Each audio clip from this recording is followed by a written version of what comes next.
Welcome to the Energy Show, and this is your go-to space where Africa's transformation is unpacked one idea at a time. I am your host, Tiana, and today's episode dives into a powerful question. What role does renewable energy play in the success of the African continental free trade area? Let's do a quick overview of this. Let's set the stage, guys. The AfCFTA is one of the most ambitious projects in Africa's modern history, uniting 55 countries into a single trade market of over 1.4 billion people. Once fully implemented, it could be the largest free trade zone area in the world by population. Now, what's the goal? To boost intra-African trade, reduce dependence on foreign markets, and promote regional industrialization. But here's the big truth. You cannot trade, produce, transport, or grow economies without energy. It's a no-no. And this is where renewable energy steps up, right? Yeah, the energy trade connection. We are going to be talking about that. Now, no energy, no trade. It's that simple. A kind of win-win for both. Because factories need electricity, transport systems, whether trains, the EVs, or logistics hubs, they need power. Even the digital trade and financial inclusion rely on energy access. Today, over 600 million Africans still lack reliable electricity. If we want this to work, we can't rely on old energy systems. We need a clean, scalable, and future-forward power base. And renewables are the answer. Yeah. Let's think about solar farms powering industrial parks, mini-grids for a cross-border marketplace, and clean energy corridors enabling the green transport across borders. Now, how renewable energy supports the AfCFTA goals? So what exactly can renewable energy do for the AfCFTA?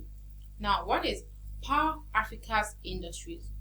Imagine a solar power textile plant in Kenya, wind powered, even agro-processing in Senegal, and biomass-fed factories in Nigeria. Clean energy lowers costs and improves productivity, vital for African manufacturers to compete regionally. Another one is enable borderless trade. Cross-border power projects like West Africa Power Pool or the hydropower in Central Africa mean countries can share electricity, just as they are set to share the goods and services. Now, it also supports the small-scale businesses and digital trade because most African businesses are small and medium-sized enterprises, and many run on generators, renewable mini-grids, especially in rural and semi-urban areas that provide reliable power for mobile payments, e-commerce, and cold storage, and also remote work. Reduce trade costs. With green energy, countries spend less on fuel imports and can channel their money into trade, enabling infrastructure, ports, rails, warehouses, and custom tax. Now, let's talk about the challenges on the road, guys. Now, let's be honest. We have to be honest with ourselves. The road to a renewable energy that is powered by AfCFTA isn't smooth isn't smooth at all. Investment gaps. Many renewable projects still struggle to attract long-term financing. Grid limitations, weak national grids make power sharing across borders difficult. Policy coordination. Energy, environment, and trade ministries need to work together, and that doesn't always happen. Should we talk about the skills shortage we have here? The transition to renewable energy also needs trained African engineers, technicians, and innovators. But the good news, I'm happy there's a good news. These challenges are surmountable with political will, regional cooperation, and youth-led innovation. Let's talk about what can be done because something must be done. Now, here's how we move forward in this situation that has the challenges. 1. Governments must align their energy plans with AfCFTA trade goals, prioritizing clean energy zones and cross-border energy agreements. Now, private sector players must invest in scalable green infrastructure from solar parks to EV logistics.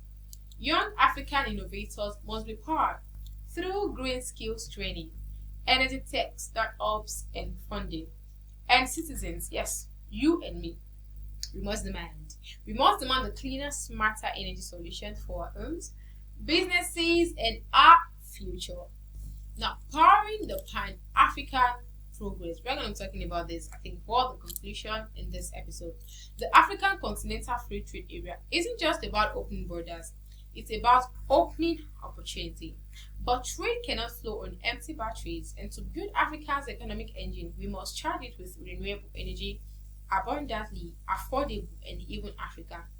If we get it right, we won't just trade goods, we'll trade innovation, resilience, and prosperity, powered by the sun, the wind, water beneath our feet. Thanks for joining me on the Energy Show, guys. If this episode sparked a thought, share it with a fellow change maker. Follow us for more conversations at the TLIG Africa. And guys, remember, a stronger Africa is a greener Africa. So next time, guys, I am Tiana. Much love.